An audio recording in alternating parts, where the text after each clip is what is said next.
Здраво, Македонијо! Добре дојдовте во вечерното шоу.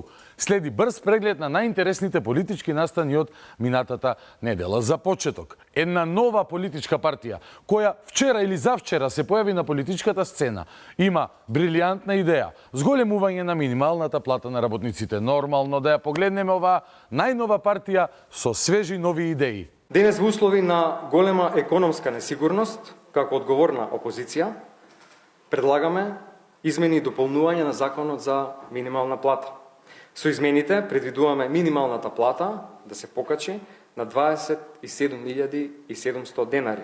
Какво храбро застапување за интересите на работниците. Каква сочувствителност со секојдневните проблеми на обичниот граѓанин кој едва врзува крај со крај во месецот. Каква благородна идеја да имаат луѓето повисоки плати. На пресконференција соопшти новиот претседател на партијата која до јули месец беше на власт во Македонија. Генијално! Воодушевени беа и во синдикатите. Првиот синдикалец Слободан Трендафилов со коментар за предлогот на СДСМ вели дека кога биле на власт не прифатиле зголемување на минималната плата. За да бидете поразлични од ССМ, зошто не 600 евра, туку 450 евра? Бидејќи кога синдикатот побара додека бевте на власт, велевте дека е невозможно. Борбата продолжува. Видиш, не падна СДС од власт пред 4 години, туку пред 4 месеци. Предходно имаа години и години прилика за подигање на стандардот до задоволително ниво. Имаше шанса, дури и во предизборните ветувања базирани на буџет проектиран да се потроши за 6 наместо за 12 месеци да најават покачување на платата, но не го направија тоа. Ама откако падна од власт, се сетија дека треба да се покачи платата. Не било тоа лицемерие, тоа е сериозна стратешка политика, која мислат дека ќе ја водат бидејќи сметаат дека народот е веројатно глув и слеп. Ама народот не е ни глув, ни слеп. Предлогот на СДСМ за минимална плата од 27.700 денари е нереален. Работниците не се воодушевени и сметаат дека ако биле искрени намерите ќе го направеле тоа додека биле на власт. Критики до социјалдемократите стигнаа и од Кристина Ампева од Гласен текстилец. Овој чекор е само за политички поени, додека глумат дека се заштитници на правата на работниците. Јас да сум на нивно место, дека убаво е и лагодно во опозиција, ќе барам 1000 евра. Нема врска што до вчера беа на власт. Кога им давав предлози за покачување на платата по примерот на Црнагора, не им се слушаше. Сега од оваа позиција ќе глумат заштитници на правата на работниците. Стварно бе, зошто не побара 1000 евра или 5000 евра? Па како во солунските патарди, ќе можеше Филипче да рече, ако го праша, како би 1000 евра, тој да каже, ајде бе, ако се лажи, нек се лажи. И онака подизлажа малку дури и за пресметките согласно нивниот нов предлог. Пратеникот Бојан Стојановски од оваа партија вели дека СДСМ не знае математика, бидејќи со зголемувањето од над 12% не се добиваат 27.700 денари како што тие тврдат. Господинот Филипчи и неговата партија сами го имаа предложено постојното законско решение кое што изричито укажува дека усогласувањето на минималната плата е во март. Бројката на покачување на минималната плата, барем како што каже лидерот на СДСМ, е 12,3%, таков е нивниот предлог.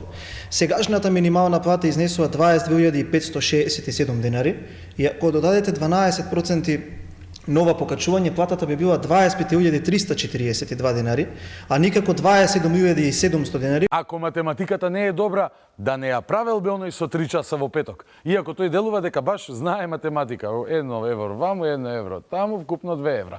Не требало да го остава Филипче вака неспремен напред. Требало барем да му даде инструкции на шепкачот кој стои позади Филипче да му каже кои се вистинските бројки. Но тоа е данокот на неискуство. Ке се научи новиот лидер на опозицијата и без да му шепкаат од позади да најавува политики. Будемо известно да има и во Уставниот суд кога се станува збор за закони кои што се оспоруваат, за закони кои што се насосно базирано во своји собрање. Дали вчера дојде да Уставот би се согласиле тоа да го има и во Уставниот суд? Не, тоа за закони кои што се оспорени во Уставниот суд, а кои што се носени со базирано. да, тоа не би го поддржал. Тоа да го има и во Уставниот суд. Не, тоа не би го поддржал. И како од пушка, не, тоа не би го поддржале. Барем овој Шепкачов беше подискретен од претходниот Шепкач, кој на претходникот на Филипче исто така му ги читаше мислите, политички коректно кажано, фамозниот Али Ахмети и неговото, како и до сега. Сепак, овој Шепкачов на Венко се труди да е подискретен. Кажавте пред бранителите, бидејќи поминаа повеќе од 2000 како гачина уткачи, и пак имате закон за политика на унака, кој што најде можност вашата поправка по. Не, тоа во однос на тој закон беше погрешна интерпретација, нема таква најава, ниту размислуваме на невред. Значи, ние не се откажуваме од тој закон.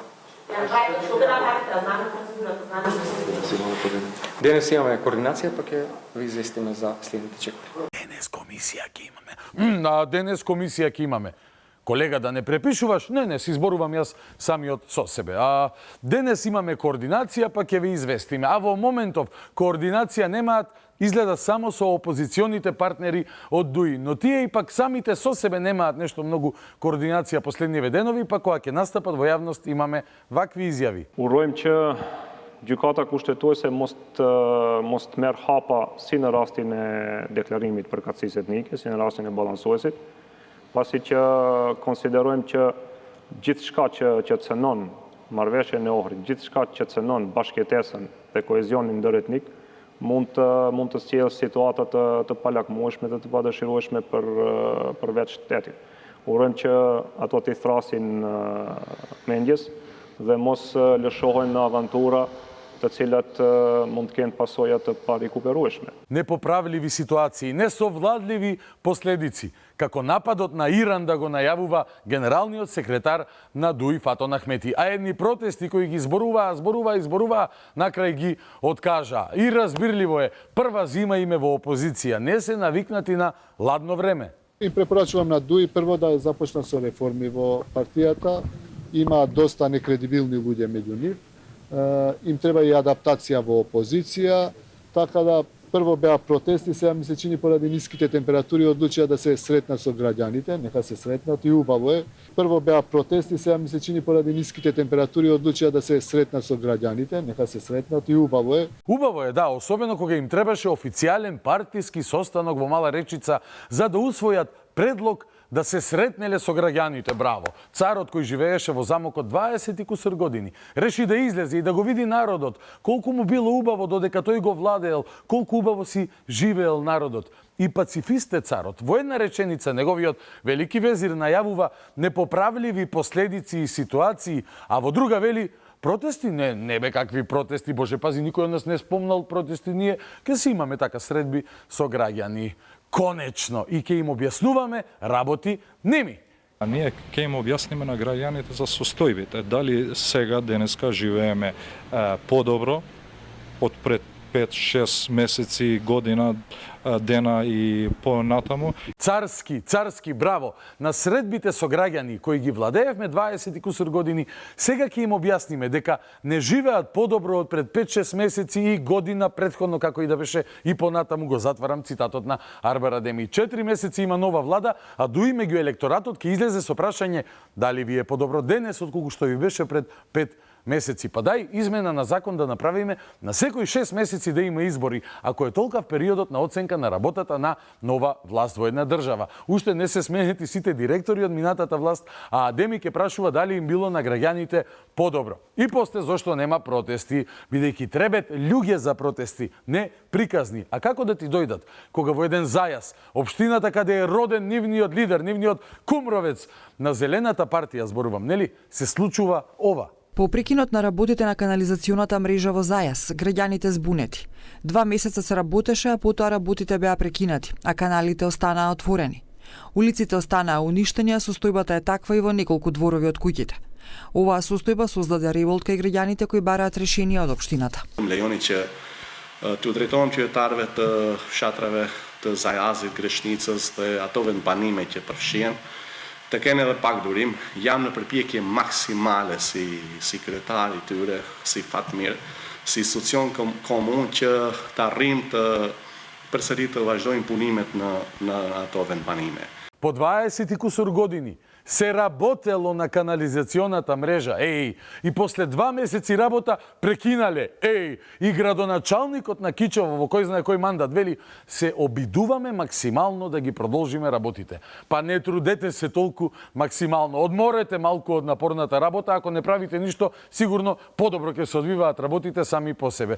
И луѓето сигурен сум дека сами ќе бараат да се вратите во централната власт, бидејќи многу работевте за нив. А коктелот на настани го привршуваме со вчерашниот ден, денот на македонската револуционерна борба, односно денот на формирање на МРО, предходницата на ВМРО. Го честиташе еден Африм Гаши, председателот на Собранието, а председателот на СДСМ повторно немаше суфлер во негова близина да му каже дека е глупа во ваков државен празник воопшто да не го честита. На граѓаните празникот им го честиташе и председателот на Собранието, Африм Гаши, и им порача дека без разлика на национална, верска, родова или политичка припадност, предизвика постојано да ги унапредуваме демократските процеси. Денешната генерација во нашата земја се соочува со нови искушенија и цели. Нашата стратешка цел сега е полноправно членство во ЕУ и натамошно етаблирање во НАТО. Од СДСМ и нејзиниот председател Венко Филипчен избор за празникот. Алфа побара објаснување. Портпаролката Богдан ни каже дека ќе праша зошто нема и дали ќе има честитка. За сега нема дополнително објаснување. Портпаролката ќе праша зошто нема и дали ќе има честитка, не се секирајте. Дали прашала, кој знае, ама честитка имаше снемано. Нема зошто бе да честитаат ден на ВМРО. Тие се комунистички деца, наследници на луѓе кои тука во Македонија дојдоа од Марс до лета во 45-та година и започнаа да ја прават државата, како што би рекле бугарите. Формирањето на македонската револуционерна организација е неважен настан. Поважно е на тој ден да се морализира од позиција на опозиција помилувањето на председателката за 10 луѓе. Шокантни се скандалозните помилувања од страна на председателката Силјановска-Давкова. Најшокантно е помилувањето на припадници на криминалниот наркоклан Барон, како и роднини на познатиот Шенки. Овие скандалозни одлуки Силјановска-Давкова застана во заштита на криминалците и наркоклановите. Ова, почитувани, е погазување на правото и правната држава. Ова е силен удар врз безбедноста на граѓаните и врз работата на полицијата и надлежните институции. Дека помилувањата изгледаа како интересен настан од негативен аспект. Изгледаа, но председателката имаше објаснување како работеле сите вклучени во процесот кој заврши со оваа состојба која ја знаете. Ке да знаеме уште повеќе детали се разбира. Но она што ми падна во око е реакцијата на партија за председателски помилувања, какви имаше и до лани, се разбира. А тие молчева, што би се рекло, исто така се разбира. Но уште поважно, доаѓа од луѓе кои беа и веројатно се уште се омилени на помилуваниот им стар лидер, гуру и на новиот денешен лидер. Па да се подсетиме на времето кога помилувањата, односно аболицијата од председателот, што е малку бетер од помилување, беше чин кој не се коментира. Втората аболиција се случи во 2008-та, кога тогашниот председател Бранко Црвенковски го ослободи градоначалникот на Струмици и сегашен актуелен лидер на СДСМ Зоран Заев за случајот Глобал, кој требаше да одговара за криминал тежак 8 милиони евра. Тогаш Заев не се противеше на одлуката на Црвенковски и аболицијата ја прослави во своето родно место.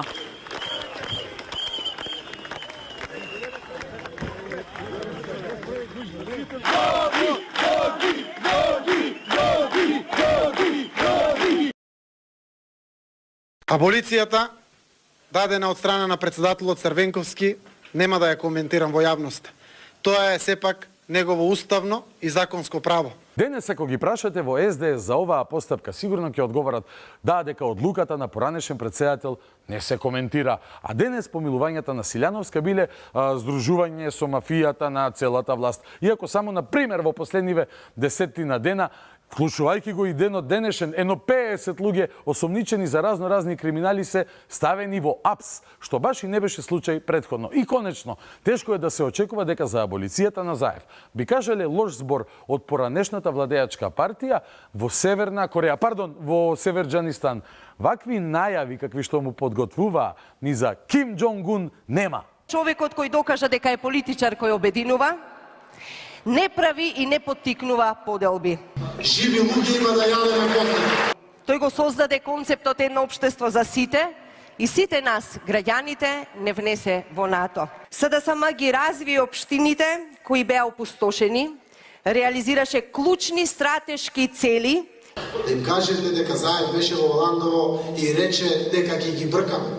Ќе ги избркаме од работа и тоа да го знаеме. И тоа благодарение на еден човек кој верува во себе, верува во неговата цел и најважно, верува во сите нас. Се ќе се обрна куќи, и шуто и рогата, се. И после ќе ги пуштиш низ вода, ќе ги изведиш. Тој човекот кој како градоначалник на овој убав град постави високи стандарди во водењето на општините. Ovo se zna, meni vačnica. Како лидер на опозицијата, ја врати најважно слободата. Ја врати демократијата. Мамете ги им дојбам после на сите, што ги влезат кај мене у коалиција. И уште повеќе, за да им биде повеќе криво, станавме земја која што на едно место, во еден ист ден, тој човек успеа да собери и да дојдат поранешни и сегашни светски и европски функционери и лидери.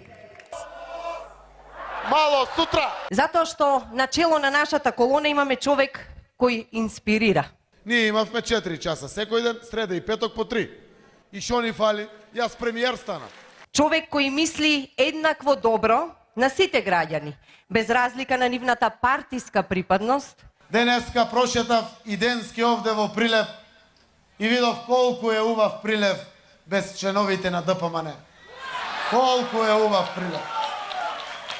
Не се исплаши од новото време и одлучи да решава отворени прашања и проблеми, а не да ги става под тепих. Знае дека ќе падна пред него. Как се знае. По кои поставки со многу трпение треба да се оди. И го тераме целиот процес. Ако се издоговориме, тоа многу брзо ќе му стави крај. Трас готово. Токму тој е човекот кој ни докажа и ни покажа дека нема назад и одиме само напред. Почитувани, го поканувам председателот на СДСМ и премиер Зоран Заев да ви се обрати. Аболицијата, дадена од страна на председателот Црвенковски, нема да ја коментирам во јавност. Тоа е сепак негово уставно и законско право.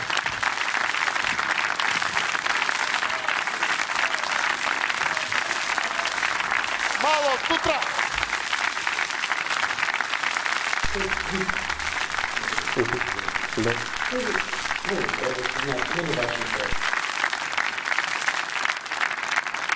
Се кунемо, ми ти се кунемо, да са твога миловања не скренемо.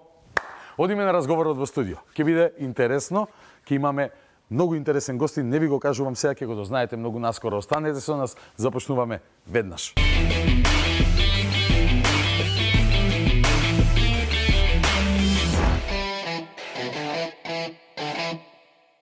Како што ви најавив, разговараме со господин Мајк. Тој е еден многу интересен човек. Ќе видите и зошто. Дел е од 15-тата школа за млади лидери на председателот Иванов. Тој повод го искористивме да дојдеме тука во Охрид да снимиме интервју со него, кое што ви ветувам дека ќе биде многу интересно. So, Mr. Maik Kopp, welcome to the Late Night Show. Thank you. On Alpha TV. Glad to have you here. It's an honor to be here. Having a wonderful time here in Macedonia, and just so privileged again to spend time with you and the other folks that are part of the program this year. Are you first time in Macedonia or not? This is my second time, yes. My wife and I were able to attend last year, and we loved it so much. I mean, not only the opportunity to be part of the President's School, but also the chance to see ORED and spend some time in Skopje. We've fallen in love, and we plan to come back as often as we can.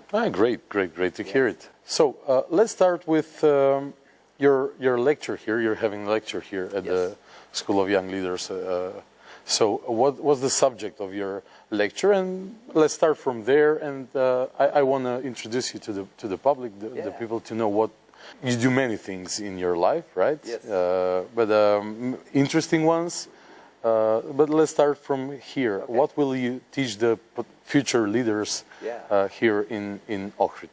Well, what I hope to lean into is really the idea that we have to be thinking now about what we need students to know into the future. And so I'm actually doing something a little unusual with my talk. So I'm actually letting the participants decide which way we'll go. It's one of the things I believe in education is allowing personal pathways. So at the beginning of my lecture, I'll actually share with them 3 possible pathways that we can take. all looking at how we look at futurism, strategic forecasting, and what learning looks like down the road. And so they will vote, and then we'll go from there. So I hope that goes well, but it usually allows for the audience to have a little more buy-in. And as I've been sitting here listening to the other incredible lectures all week, I've had just so many thoughts about, oh, I'd love to talk more about that, I'd love to talk more about that. So that's what I've decided to do, and we're going to lean into really, obviously some of the things that I have had the experience in and that I see as a futurist is that I really want to think about how we can help students have authentic experiences that gives them agency and some voice and choice in how they learn and what they learn. And then lastly, really lets them be agile so that they're prepared for the future and that the skills they obtain through whatever that learning or school looks like makes them future ready. I'm not sure that in Macedonia we do have one person who might arguably declare himself as a futurist. So can you first describe what do you do as a futurist? What is your field work? What kind of ideas do you try to shape and then share it with the others? Yeah, so it's interesting. I've only had the title of a futurist. I am the futurist in residence at Forsyth Country Day School in Winston-Salem, North Carolina. So I've only had that for less than 6 months. But I've always been a futurist in the sense of how I think. For me, my main role is to really help people think about using what we know today about the present, but then also leaning into what are the things we don't know, and then building scenarios that kind of help us have preferred outcomes. So I often talk that we all know as leaders that there's this weight of the past that we are carrying with us. We know there's this push of the present, but there's also this pull of the future. So how do we use all those forces? Because if we're not intentional, they're all pulling us in different directions. But instead, if you're a futurist, you can say, okay, what are those things from the past that are weighing us down or give us momentum? What are the things that are in the present that are pushing us that maybe are good, that could help push us, or what are the things we need to stop letting push us? And then what are the things pulling us? And then use all those forces together to get the full momentum to go in with, hopefully, the best outcomes. And so I do a lot of scenario planning. That's what I do with schools and I do with Foresight. And so I go in and we look at, if you have all these variables and you know some things you don't know, what the variables will be, how do we use some strategic forecasting to look at some preferred outcomes and to be ready to go on either side of that? What's right or left of what that might be, and we're going to be ready for it. So that's really what futurism is about. It's not about predicting the future. I tell people all the time, I am not good at predicting the future. I cannot go into a casino and win. It's not my skill. But what I can do is I can help people think about the questions that maybe they're not asking or the things that they may want to consider. Regarding the schools you work with, creating the possible scenarios for the school regarding their curriculum, or you work more specifically with the students, maybe helping them shape their views on their own future, choosing the different career paths? Well, I'm very blessed that I really will work with any project that I think is impactful and that I have interest in. That's really my two things that I want. I want to make sure that whatever work we're engaging with together is impactful and will have some life to it and that it's interesting to me. So again, I'm fortunate for that. So I'll do all those things. I work mostly though at the highest level with schools, with heads of school, with boards, really looking at what their long-term strategy is. Because so many schools are in current situations that they don't know how to get out of or don't know how to fix. And they don't understand that they're in that situation because 10 years ago they weren't thinking ahead. So what I always do when I'm working with boards and heads of schools is I tell them that we want to make some strategic thoughts happen now that in 10, 15 years people will be saying, wow, I am so glad they did that back then. Look at where we are today. Look at the opportunities we have. So that's the most of the work I do now, but I do work with schools and individuals on all types of projects as they are impactful or interesting. I love curriculum still, but that is a little bit more in the weeds than I often get to do now.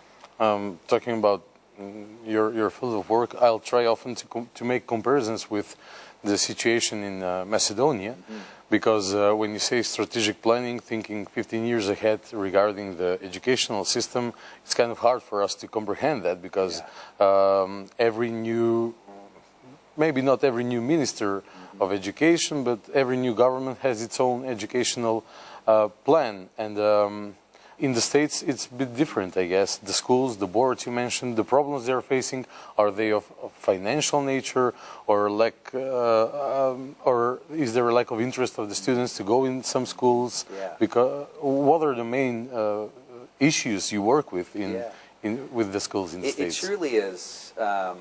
It's all over.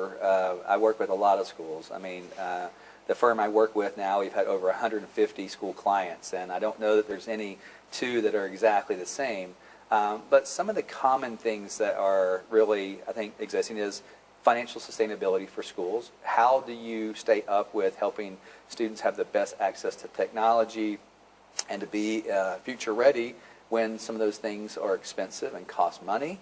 How do you make sure you have a financial plan that will prepare you for that and give you opportunities as well as your students into the future? There are a lot of questions around what is important to study, and so I work with schools there are some things that we can trend spot now that we know they're already happening in the workplace and that they're going to continue down the road, but yet many schools are not preparing students for those things. I mean, the World Economic Forum has done a lot of research on the skills that employers want. But yet if you look at most schools, that's not what they're teaching. They're spending the majority of their time on some core subject areas and a very small amount of time on what some people call soft skills. I don't like that term. I say all the time that term is overused because those skills are actually the hard ones. That's why most people don't have them. Teaching someone the hard skills, the cores, are actually pretty easy. Multiplication, things like that, we actually have done that, and we've done it for a lot of years. But teaching someone how to work with others, how to collaborate, how to be creative, how to critically think, those are actually really hard skills. So I don't use the term soft skills. I call those essential skills, and I say that schools should focus more on how we teach those things using the core subjects as a way to teach essential skills. But that's the only reason that I really want to lean so hard into those core skills, is to teach essential skills. So we have future leaders that they're not just mathematicians, they're mathematicians that can collaborate, can be critical, and can think in a really cool way. So that's where I work with a lot of schools on, and I see most schools are struggling with that. They're in today. Most schools are doing a fair job today, but the fair job today will be a bad job tomorrow. The bad job tomorrow in the next period will be a really failing job. So that's what we have to make sure we're preparing for. How do you approach the task of predicting the future trends? You mentioned the World Economic Forum, for instance. Yes. What is your approach when you predict the future trends and you give your counsel to the schools regarding the one of the three options, like you will do with the lecturees here in Ohrid? Like maybe you give them three paths also, and you vote and you take one road. Yeah, I mean, I think that for someone to be a futurist and having that mindset, you have to be willing to, first of all, be open-minded, and you're listening to the world, right? And you're really paying attention to what are those things that not only the data is saying. I'm very data-driven, so we have to pay attention to the data, but also paying attention to thought leaders and paying attention to those that are in the actual work that is being done. And so you have to be listening all the time. So it's a lot. I read a lot. I'm a voracious reader. I listen to podcasts. So I'm consuming as much as I can. And again, I'm not predicting the future, but I am spotting the trends that will be impactful. There are several folks that I really love to pay attention to. Amy Webb, who is a futurist with Harvard Business Review. She does a talk every year at South by Southwest where she does the 10 trends of the year. And, folks like that will give you, she's not talking about education, but she's talking about the world. And then with my experience in education, I can say, well, that might have a major impact on education, which allows me then to spot some trends that we may be thinking about. It sounds interesting indeed.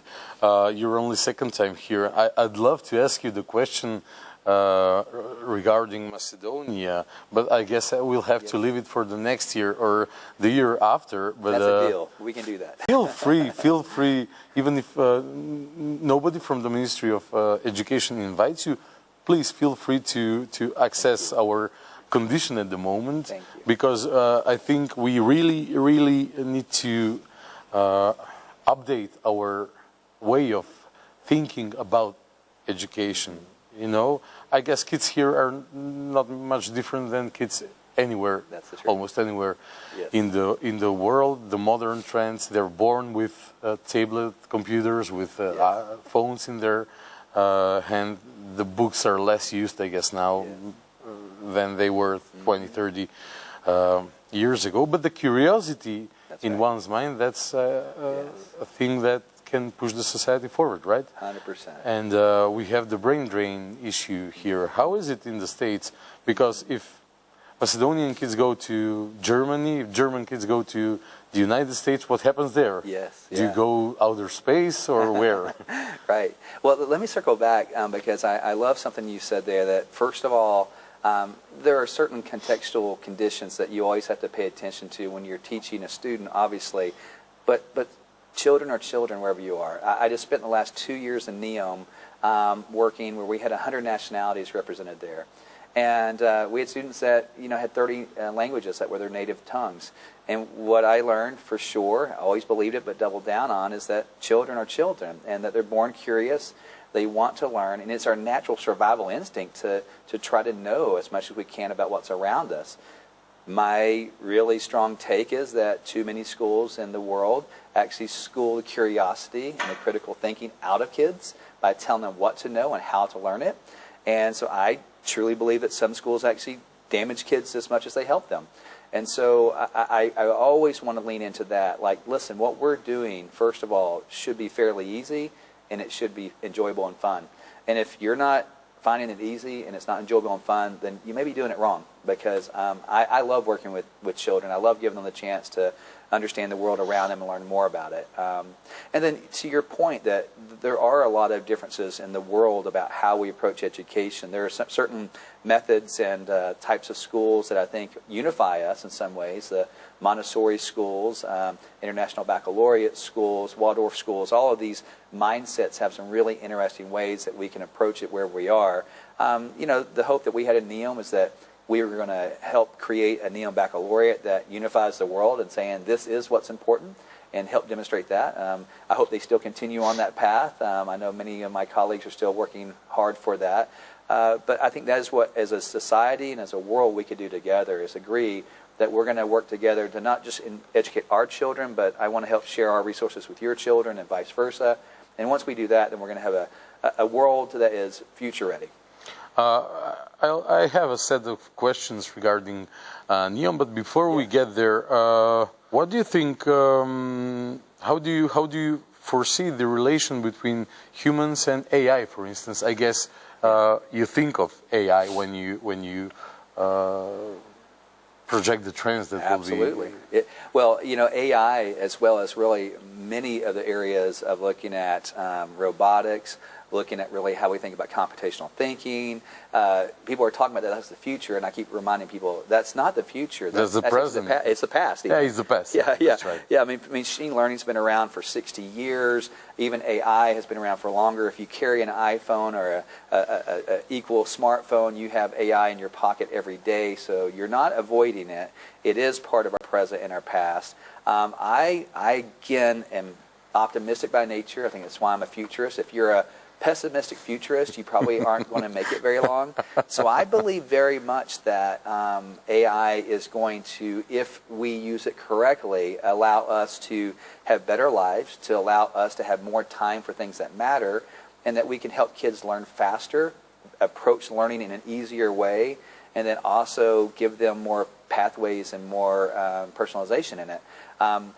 I do a lot of talks on AI because this is the thing that everyone is curious about. And so as I'm talking to people... Everybody watched Terminator. Absolutely, yes.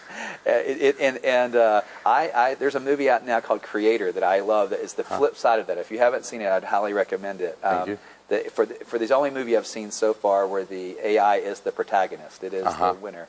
But I remind people, and I often will ask the question, what is it that you think that AI can't do, and why are you afraid of it? And many times people will say, well, it's never can be human. And they always act like they just shut the conversation down, and I always ask back, well, is that a good or a bad thing? And they're often offended by that. And I'm like, well, I am optimistic, but humans have messed a lot of things up. We have created war, we have created death, we have created famine, destruction. And so is it that part that you don't want AI to have? Or, oh, yeah, that's the part. Well, AI also has the ability to create and to do things that is really good. So my opinion on AI is that, again, like any other technology in the world, whether it be a gun, a car, the internet, it's only as good as what humans use it for. Electricity. Exactly. Only as good as what humans use it for. Can it be a very devastating bad thing? Yes, if we use it wrong. Or it could also be the thing that changes the planet and makes us a really better human race. So it's basically on us, right? Yes, agreed. Let's talk about the new technologies. Yes. And in your opinion, what are the biggest challenges facing societies as we adopt these new technologies? Well, so, the speed of innovation is always the challenge, but it is so much more so now. It's just the rate of change that's happening. It's exponentially changing. When we look at the amount of knowledge that's really being put into the world just on a daily basis and the growth of that, I mean, it's doubling at a rate that would have taken 20 years, just a few years ago. So the rate of knowledge, and that is something, though, that actually is a challenge, but it's also an opportunity. Because we have to relook at what we think is core knowledge. Because with knowledge growing as fast as it is, how can I sit here and say that I know for sure what you need to know? I don't. And so we have to rethink it. So it's an opportunity that's wrapped in a challenge. But the rate of change is something that is going to be hard for schools to keep up with, especially institutions that always fall back on the past. You heard me earlier talk about the way that futurists think about the way to the past can be a good or a bad thing. Well, often we use terms like best practice or the way we've always done it. You're not going to be able to do that as much. We still will have best practices, but there'll be many things that we'll have to say, well, we're going to do it differently now because the future is demanding something different. And so that's the pull of the future that because will really the give best us practice for taking a tooth out of a man 200 years ago was different than the best practice now, right? You do not want that best practice, right? Yeah. Exactly. Yes, and so we have to think about that for our classrooms. And I think that the other side for me, and I learned a lot about this in Neom when we were doing some really incredibly advanced things with AI and technology. But what I learned too is that at the end of the day, the very best learning that happens is still deeply relational, and it is about how you connect not only to the material but to the people that you're learning with. And so there's something communal about learning.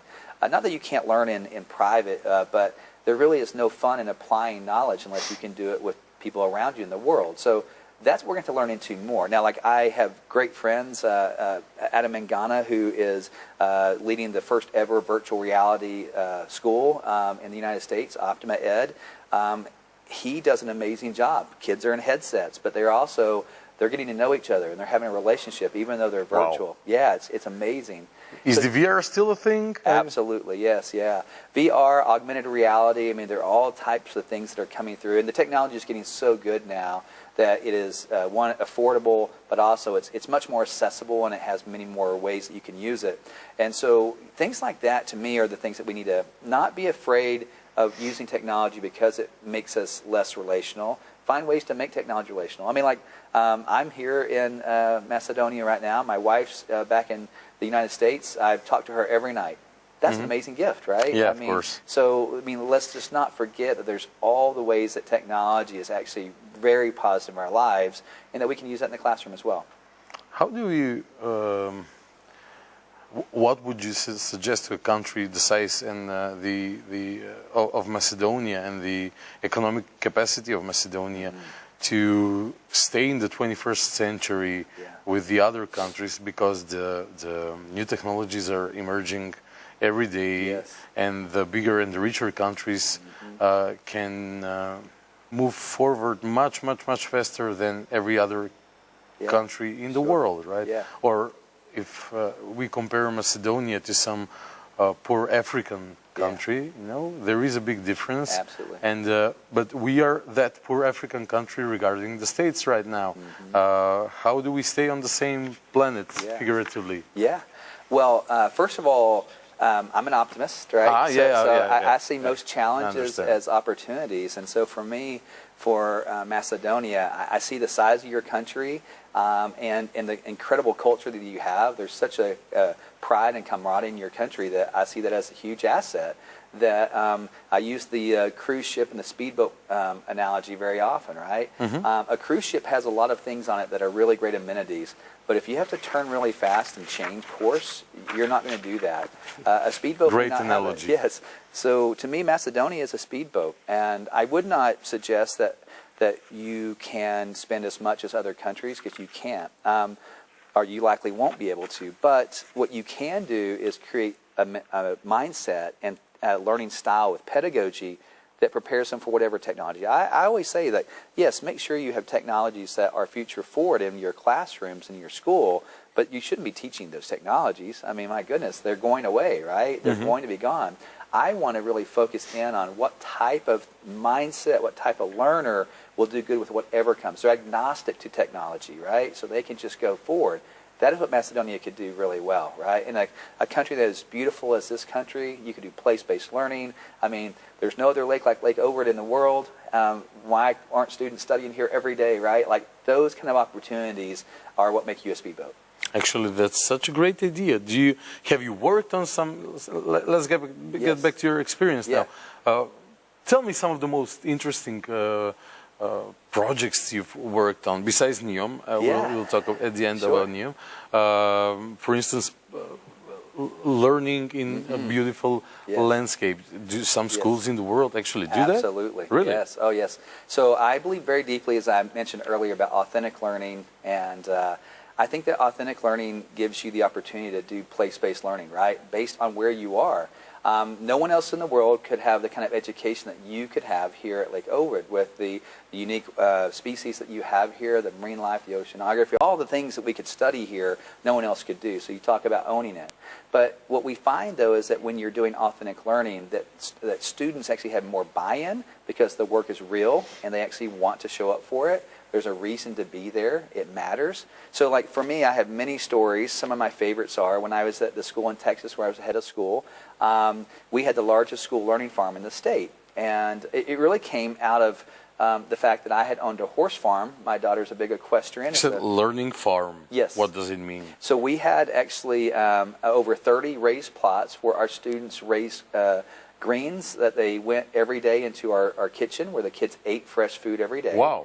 We had chickens where our second graders were the chicken farmers. They sow the eggs in carpool and then hatch new chickens each year in the spring.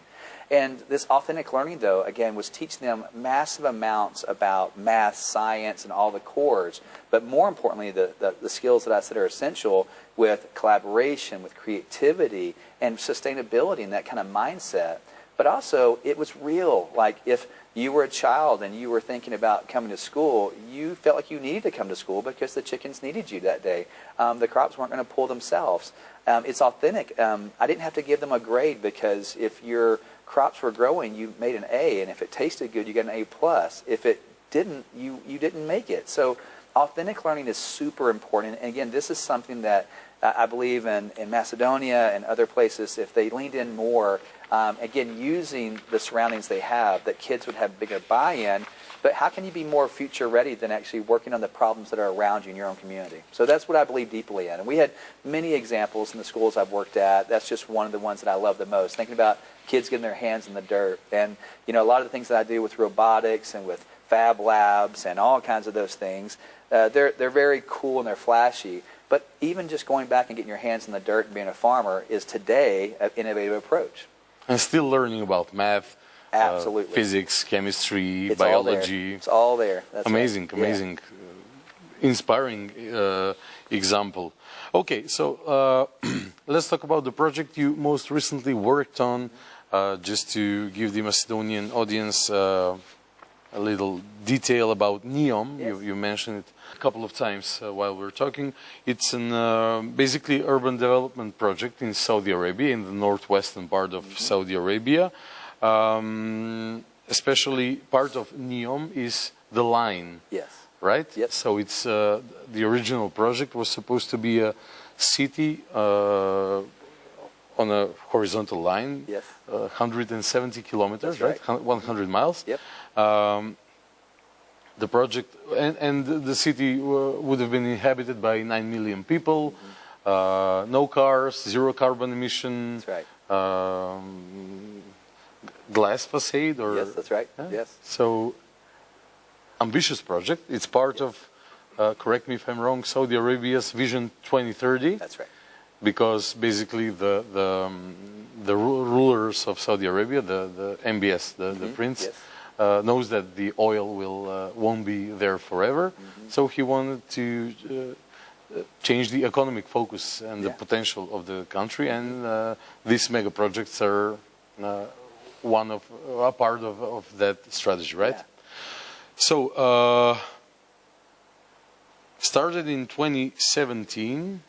You joined the Neom team when, and what exactly have you worked on while you were there? Yeah, so I joined in 2022, and I worked there until, again, just about 4 months ago. And the project, first of all, is, to me, one of the most optimistic projects in the world. And it is, I call it the most audacious endeavor that's probably ever been done, or at least in recent times. It certainly... It triumphs or tackles some of the great things that we've talked about that have been built over the history of mankind. And I think that what they're trying to do is, it's based on the economy and what they see the future as. And that's what I believe in, right? Let's not just wait for the future to come. Let's prepare for it. But more than that, I think it is based on the fact that Saudi Arabia also wants to do things that impact the world, that wants to help the world be better. The whole goal of Neom is to have our various sectors that are leaning out and spending money that many parts of the world don't have, so they can learn lessons that they can share with the world. And that is certainly what we were doing in our education sector, is trying to lean forward and have the resources to do so, but to learn a lot about what are the best ways that we can educate, what are the best ways that students can learn, and then share that with the world. And so that's what I was a part of. While I was there, we were able to, we started with only about 87 students, and then there were well over 1,000 students when I left on our main campus, opened 3 campuses in that amount of time. And we were also designing, though, what we call the Neom Baccalaureate, which is looking at what are those things that make learning excellent and make them future ready, and then how do you embed that in everything we do. So basically, you worked in creating the educational system of Neom? Yes. Yes. And because it's... the line I mentioned, it's pretty long, 170 kilometers. That's right. From what I've learned, there are 2 smaller cities or communities being built to support the line project, right? Yeah. So you've lived there, worked? Yes, yeah, I lived in Neom Community 1. First of all, let me go back. There are right now, first of all, there are many giga projects that are part of this, but the 4 projects that are most known are the line. Then we have Sandala, which is the yacht city, which will be this extravagant 6-star experience on the Red Sea. And then we have Trojena, which is the mountain city, which will host the Asian Games coming up. And then we had Oxagon, which will become the largest port in the world, or one of the largest ports in the world, with half of it floating on the Red Sea, half of it on land. And so, our goal was, first of all, to be supporting the people that were living in Neom at the time. I think when I came, there were maybe 1,500 people living in the community I lived in Neom Community 1. And when I left, there were more than 5,000, approaching probably 6,000. So, it was growing rapidly. And then we had other communities, depending on kind of what the work they were doing and which of those giga projects they were working on. What I often hear from folks, though, is that, wow, like the audacious dreams that are put out for Neom, do you really believe that they'll all happen? And my thought is always, no, I don't think that all of them will happen. And I don't think that's really ever the mentality of Neom. Neom's vision is to dream bigger than anyone can imagine, and to reach out for 100 things. And if we get 70, that's great. And I've heard leaders from Neom talk many times about most organizations and countries set 10 goals and get 7. We're doing 100 and hopefully getting 70. I'd always rather be on that kind of project. And so, there are many things, even when I was working in education, that we tried, and then we said, well, that didn't work. We're not doing that again. And that's the kind of mindset you want to have. So when people criticize things that might be happening as far as, well, y'all said you were going to do this, and now you're not. It's like, yeah, we actually are learning from going along, and we've decided some things maybe aren't as good as in the other, or maybe that we need to use our resources some other way. But I can tell you, I lived there for 2 years. The things that are being accomplished and the work that's being done is truly amazing, and there's some audacious endeavors coming out of it. I can guess your motivation for getting involved in the project. For the audience, can you tell how does Neom differ than other urban development projects around the world? Yeah. Well, I can say this. I have not worked or had personal experience with anything near this size, so I can't really compare it to some of the it's other. It's like the Chinese, the Great Yes. Wall of China, Exactly. but in the digital That's era. It is, to me, it is on that scope. But what I can say is that, I mean, you've heard a little bit about my mindset and what I love to work on. So when I was asked to join the Neom school and to dream about the future, to try to create something from nothing that would be a model for the world and have the resources to do it, you can imagine I was like, that's what I've always been dreaming about. As a teacher, I came up like most of us, and there were many times we'd sit around a table as teachers, frustrated with the limitations and the challenges that were in front of us. And it would always turn to, at one point, one of us say, well, someday if I can start my own school and have unlimited funds, this is what I'm going to do. And I was given the opportunity. So I obviously said yes. And I was so proud of the work that we did there. And I mean, honestly, I would still be there, except Saudi Arabia is a long way away from my home.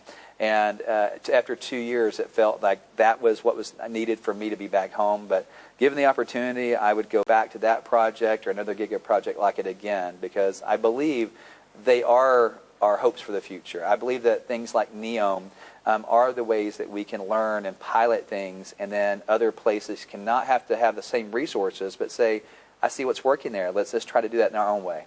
Yeah, because the resources are the greatest asset that the leadership of Saudi Arabia has, and the landscape. Okay. Yes. Because Neom, the line should be, the initial project was planned to be 170 kilometers, which is basically the air distance between Ohrid and Skopje. That's right. So imagine a city from Ohrid to Skopje. It's incredible, right? 500 meters Yes. tall, right? That's right. And I mean, it does look futuristic. It's very futuristic, yes. What are some of the most innovative features which are meant to be incorporated into the Neom ecosystem? Yeah, so, for me, some of the most interesting things is just the idea about, first of all, the idea of having a cognitive approach to how life is, so that we'd have a cognitive city that actually would be a partner, a thought partner with us. And so we're talking about AI again? It is certainly driven by much AI and machine learning, but using facial recognition and patterns of your movement to help you live a better life. The positive side of it. Exactly, okay, yes, yeah. Well, and as I remind people, especially in the United States, that if you're worried about some of the things that I talk about and that you're being tracked or you're being followed, you're behind on that again. You're already being tracked or followed. Yeah, it's many, every many day. years. Yes. Yeah. There are cameras everywhere and they can see what you're doing. Your iPhone is able to be tracked. And so the lights count the cars. At this moment, how many cars are there so they can switch between red and green? It's happening all the time, right? And so rather than be afraid of it, I'd rather lean in and really have an honest conversation about, but how can we still have all this going on that's actually helping us, right? Mm-hmm. I mean, if I could have something that was watching my patterns throughout the day and say, Mike, you could actually save 15 minutes if you went another path. I notice you've been doing this every day.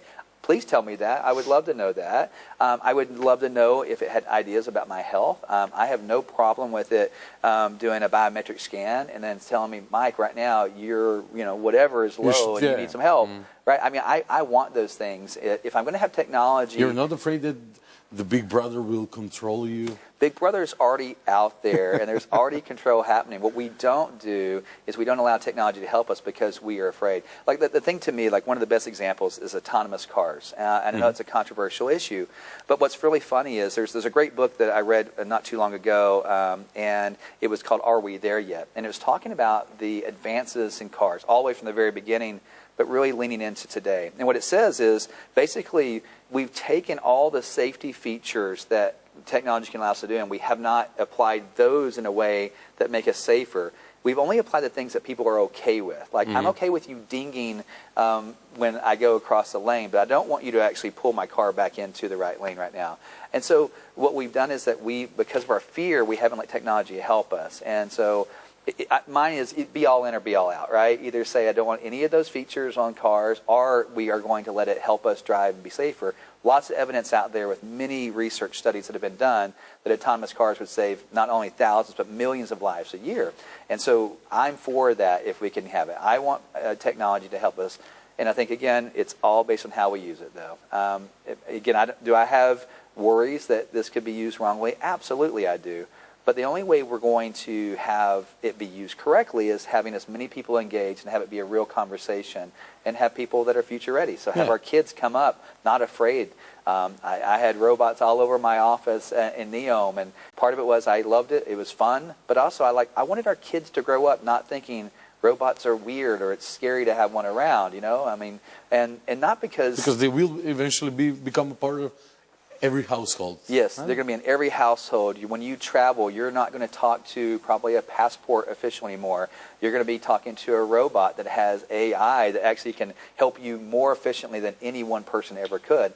Those are the things that are coming in the future. And again, some of those are already here today, right? I mean, we have Alexa and everything else in our house. We could have it look like a person right now and do many other things, but we're not quite ready for that as people, right?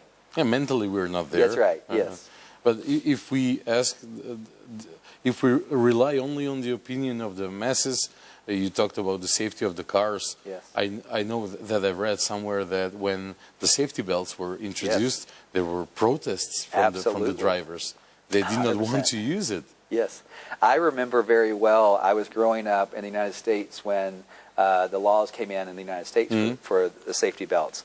And I remember how just absolutely upset people were that they were being controlled, and they were being controlled to save their lives. And there was commercials that were coming on TV every day about buckle up, it saves your life. And I just remember growing up thinking, this is weird. Why wouldn't you want to wear your safety belt? But now our generations all understand the importance of it and wear our safety belts, right? So what are the safety belts of today that we're all resisting that in 20 years we'll be like, wow, we had that thought? I can't believe we pushed back on that, right? Yeah, that's so right. Those are the questions to be asking. As far as I know, but you know it the best, the initial plan for the line, for the long city, was scaled down only to create like an 2.4 kilometer segment of it, like a proof of concept, or I don't know. At what stage is the Neom project right now? Because it's pretty expensive, right? Yes, very. It's around $1 trillion, That's maybe. Right. So how were things going when you left a couple of months ago? I mean, again, basically, from what I've learned, the money was not the issue for you. The distance to the States and the closeness to your family was the key issue. Oh, absolutely. So it's not an issue. There are still thousands of people working there. What are they working No, the progress is incredible. Now, again, I'm not part of those projects. As you can imagine, I could tell you anything about the schools as I was there. But the work is going, and I think that reminding people that the line was never going to be completed. I mean, and if you talk to anyone on the inside, it was never going to be completed in a short amount of time. It was always an audacious vision. And that what they finally decided is that we want to set a goal that we can achieve by 2030, and it aligns with the Vision 2030. And we also have other projects going on. At the beginning, the line was the main project.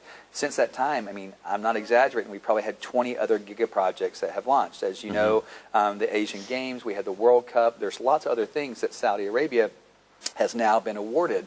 And so those are now projects that are taking some of the time and other resources. And so I think it makes sense. And it's not a failure to me on the part of Neom as a project. It's actually them being forward thinking. It's like we could right now keep our head down and just do this one thing at the expense of hosting the World Cup or other things that would really help the country. And so again, I admire it. I think it's smart, and it's what you have to do to be future ready. Is you have to stay true to what you're trying to do, but not be so stuck in a plan that you can't pivot when you go forward. I can tell you that Sandala and Oxagon, those projects will be open, probably very soon, and that they are things that are already in operation and working. And again, there are 6,000 people or so that were living where I lived and are living a very future-forward life there, a very good life. It's kind of maybe also one of the segments of Neom project is a show-off project, like demonstrating the capabilities of the Arabic world, right? Because every country competes with some other country. You went to the moon, Yes. not because it's easy, but That's because right. it's hard, right? That's right. But what might we learn, for instance, in Macedonia, from the experience of the line when it will be built, right? But you know how would it look like, how the transportation, the climate system, the usage of rain, the energy, wind, etc., etc. Yes. And it's built by one of the richest countries in the world. Yes.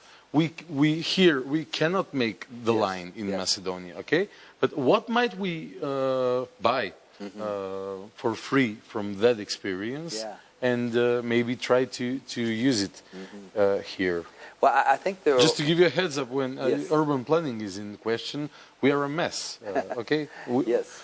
I'm an architect. Oh, okay. All right. But the user experience of anybody here, no matter architect, civil engineer, or user experience, right? Yes. Is that our cities, we do have a big problem with the pollution, especially during winter. Skopje, right? Skopje especially, And it has to do something with the landscape, but also with the urban planning and the blocking the clean air from the mount, from the hills nearby, etc., etc. So, in an ideal scenario, what do you think any other country can learn from projects like Neom? Well, there are a lot of specific things, and I'll refer to a few. But first of all, I'd start with a general lesson to be learned: is like, don't be afraid to tackle the big problems that you don't know how to solve. Right? I mean, that is literally what Neom is all about. It is about doing something that people say can't be done, and saying we're going to try anyway. And that is what too many companies, too many countries get stuck in, is that they're only going to tackle the things they know they can solve. And then many times they don't even do that. Let's tackle some of those hard problems. Let's really roll up our sleeves and figure it out. And that is what Neom hopes to do. To me, the line project, this is just my own personal opinion, the line isn't about the line. The line is about showing people that you can, even in a desert, you can create a place where millions of people can live, cohabitate together from international places, and do it in a way that doesn't hurt the earth, doesn't hurt the environment, and have a great life. So there are many lessons when we look at what NOAA is doing. That's the energy and water sector there. They're looking at all the ways that we can develop new sustainable energies. And so, like, yes, there's many things that we could probably take, very specifics. I'm not one of those guys that have all those details, but there are lessons to be had there. There are many lessons to be had when we look at what they're doing for the environment and the nature. Our nature group is looking at how do we use the wildlife and the natural foliage around us to actually bring back to maybe how the land was before we inhabited it and make it more healthy. How do we protect wildlife while we still live together? There are lots of lessons to be had there. And so I hope, again, that people are paying attention, not with their skepticism to say it's not as long as it was going to be, or they're not as far along as I thought, but instead saying, what wall did they hit that maybe we could learn from, or what did they do and what hurdle did they already jump over that we could also take from that? If countries will take that, then the Neom project will be one of the greatest that's ever been achieved. Your role there was to shape the educational system, right? And how about this? Does maybe Neom open the possibility to reflect the aspirations of younger men nowadays, the younger generation seeking changing the way of the government is ruled, to change the traditional governance of a city? Because when I think of a community like that, I guess every aspect of the life will be different than the way we are living here. That's right. Yes. Again, not an expert in this field, but me neither. Yes, but we are but Neom Authority, that ideas. is one of the things that they are very dedicated to, and they said all along that Neom would have its own governance authority, that it would have its own way. Because when you think about it, is different than the rest of Saudi Arabia. Yeah. You have people from all over the world that are going to be living there. And so how you bring that together, how you really collaborate, how you build community is unique. There'll still have to be laws and rules around it, but they would probably be unique to Neom. So absolutely that's part of it. And that's one of those things to be watching, right? How do we watch what happens at Neom and how they put together having those folks live together and to collaborate, and then what can we learn from that? I mean, people ask me all the time about all the cool things that I saw and that I got to do. I mean, there was amazing technologies, facial recognition, all the things that were happening around me. But the coolest thing to me was that every one of my neighbors that were around me were from a different country, and that we came together, again, 100 nationalities represented.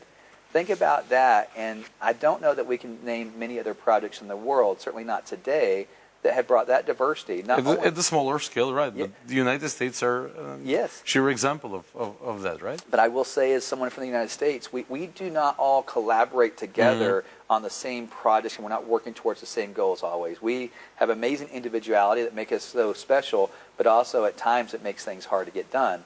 At Neom, we were all there for a purpose. We had a shared vision, and so that is something that is very unique.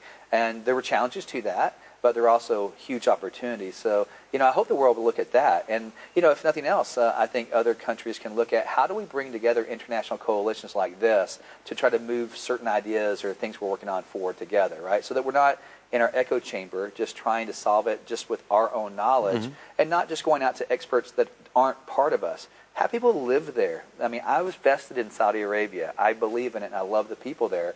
And part of that is because I lived there. I mean, I was a citizen. I wanted to be part of the change. I wasn't coming in as a consultant and then leaving and going back home to the States. And so that was significant to me. What was the most important lesson you've learned, if I can say it that way, while living and experiencing?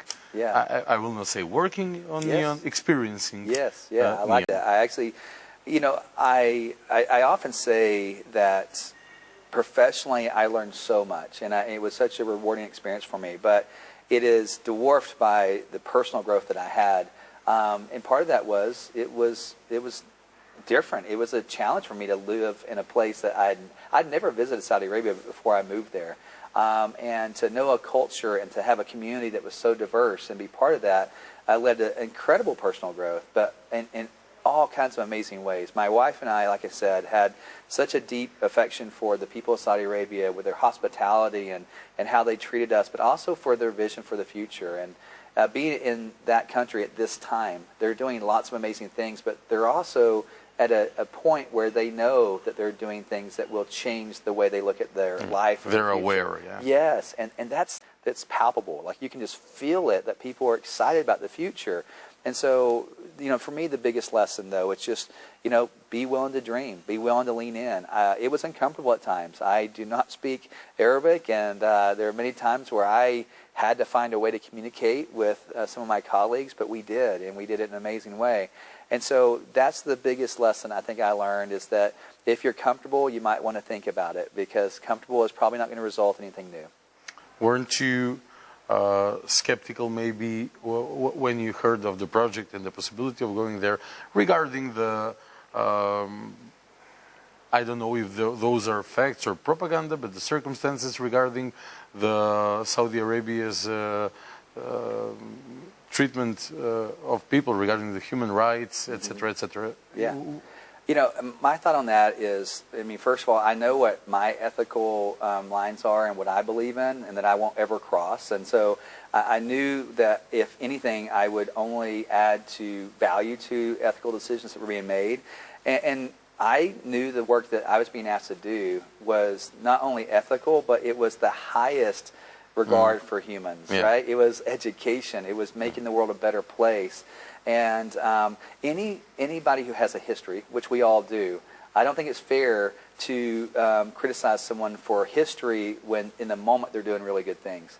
I want to focus on that. So again, it goes back to that way of the past, the push of the present, and that pull of the future. If someone's doing good things, I want to spend time talking about what you're doing. Not that we're going to ignore the past, but let's really make sure that we're not discounting what you're doing today. The things that we were working on were truly amazing. We were changing children's lives, and we were sitting together, I think, educational pedagogy that could, impact the world. So that's very positive. From Saudi Arabia, we go back to Macedonia for the final part of the talk, because I want to use this opportunity to get as much free advice from you as I can. What skills should be prioritized in the Macedonian curriculum, for instance, to prepare students for the future? It's a great question, and I will say that I certainly have some skills, some competencies that I believe that have to be in bed if you're going to have students be future ready. But part of it is too, though, coming together as a community and asking what are the things that are most important to you. So I always want to be careful that everything has to be put in context. So given the chance in the future to work with Macedonia, I would come with my experience and say, now let's take the history, let's take the present, and let's build those best scenarios. But for me, the competencies and skills that students have to have going forward is that you have to have students that, first of all, they do know how to collaborate and how to come together. And that doesn't just mean the traditional ways that we sometimes talk about, but having students that can have civil discourse, can disagree, can really tackle tough challenges together. That's really important. That's what the world's going to look like. In the VUCA world, where it's volatile, it's uncertain, it's complex, and it's ambiguous, we're going to have people that are willing to disagree, because the world is not going to be easy to agree on. And so how do you do that? Well, in schools, first of all, you make it authentic. You let them really tackle some real-world problems, and you let them and you teach them how to do that in a civil way. If you're just giving them normal work and things like multiplication tables, and there's no debate about it, well, then you're not teaching them. You're teaching them that the world is black and white, and it is not black and white. So I want them to really have the ability to grapple with things and to learn how to disagree, but challenge each other in a respectful way. So to me, that's what collaboration means. Creativity is something that we're going to have going forward. How do you have someone that can still do the base things and have the core skills that we know are important, but still aren't tied to that, can say that there may be a different way? If some of the greatest mathematicians had only stayed to what they'd been taught, we wouldn't have the things we have today. Of course. We have to have people that are willing to challenge the norms but still respect what they know is true. And so how do we teach that in schools? Well, we do that through having agency. We do that through teaching agile frameworks and teaching students how to be better equipped. And those are all things you have to be intentional about. They don't just happen by themselves. And then lastly, I would say the critical thinking is, of course, very important to that. Again, that says, we've said that for years. It sounds easy. But I don't think that many schools are truly having kids be critical thinkers. We're putting them in boxes and asking them to solve certain types of problems, but we're really not teaching them how to critique and analyze and think through the world around them. And that's what we need them to do. The next leaders of tomorrow are going to be the ones who do that. And what I'm afraid of is that if we're not teaching all of this in our schools, then the wrong folks will be in charge in the future. I understand. And then lastly, I do want to add one last one, is that I just think that how we think about empathy and how we teach students to have compassion and build peace, that is the theme of this year's School of Leaders, is that peace can't be taught, but the traits and the skills that create a peaceful environment can be taught. And so that has to live alongside all these other things that I talked about. If you have authentic learning and student agency and agile frameworks, but you don't have people that are learning to care about others and how to apply that to have their surroundings be peaceful, then we all fail anyway. And so to me, those are the skills and competencies we need for the future, and schools have to be intentional about that. And if they're only focused in on the math, the language, the science, then you're missing the point. Math, the language, and the sciences are life itself. As John Dewey, the great educator, said, that's life itself. What we should be doing is teaching skills about how to live through that. Do I really need to teach science, or can I take you out to Lake Ohrid and we can experience life and science and then how you interact with it, right? That's powerful learning.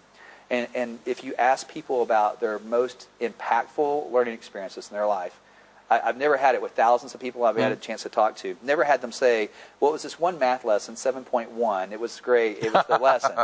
What they tell you is an experience or a person that they had a learning moment happen, right? And so that's what we have to be thinking about. What are the experiences and the relationships we're putting into schools that allow core things to be expressed and learned in a way that is powerful?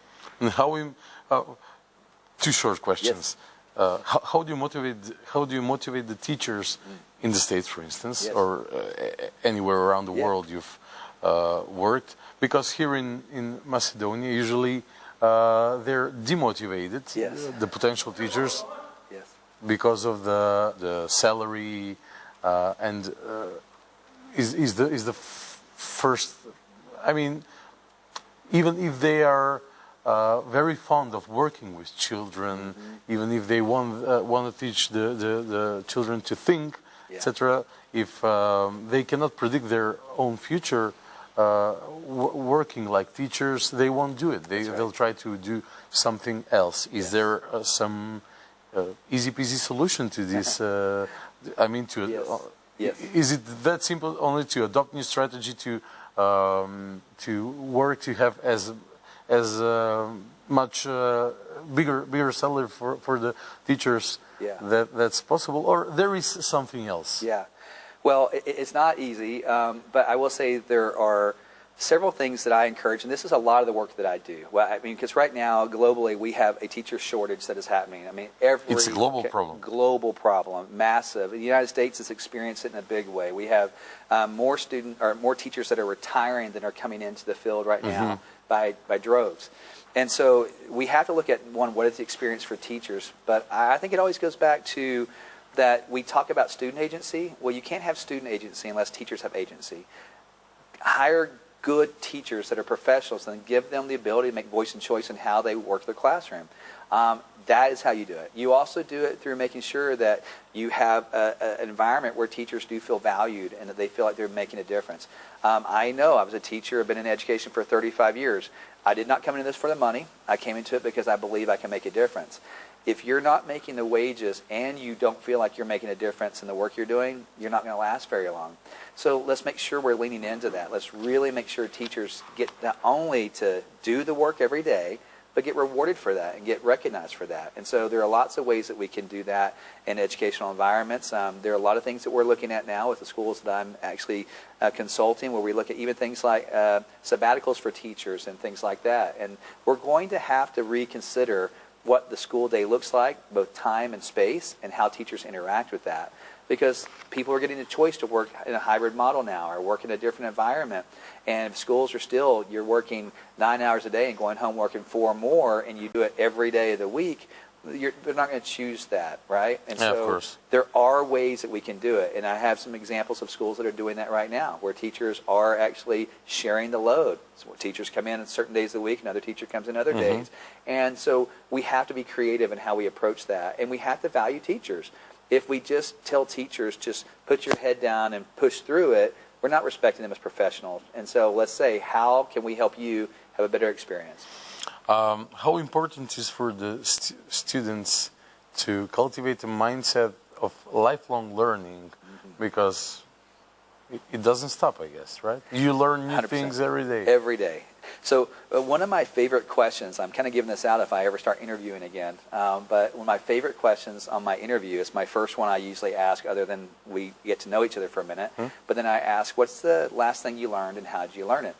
And it kind of lets me know your mindset, because if you tell me about a conference you went to 6 months ago or something, I'm thinking, well, that's definitely, hopefully not the last thing you learned. Like, I love it when somebody would say, like, well, you know, my light came on my car the other day, and I went on the internet, and I figured out what that was and how to reset it. I'm like, you're a lifelong learner. That's what it looks like.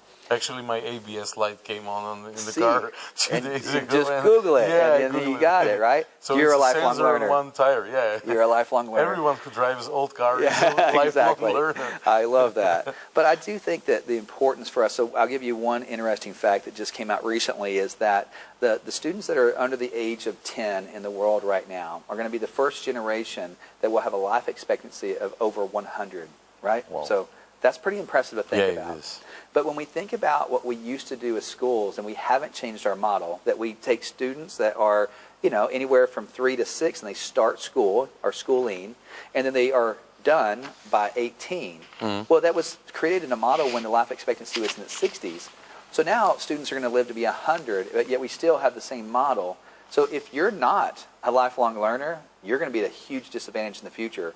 Because if you're not didactic in the sense that you can actually learn things and you want to learn things, then when you stop learning at 18, you're going to have almost 82 years of life where you're not learning. You're behind.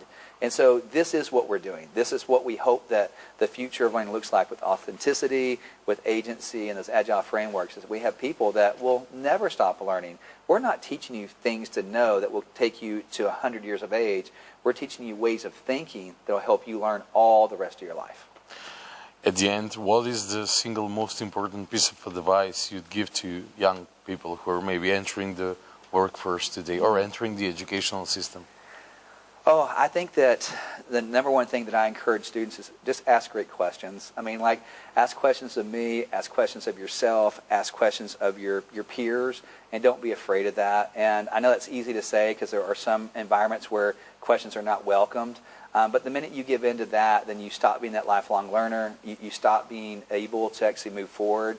So even at times when it's uncomfortable, do it in a way that the course is safe and that will be good for you. But keep asking questions and do it in a way that will help others around you too. Because when I ask questions of folks, it makes them question too. And that's what the world needs right now. More people that are willing to ask questions and then start solving them. Mr. Maјk, it was a pleasure to talk to you.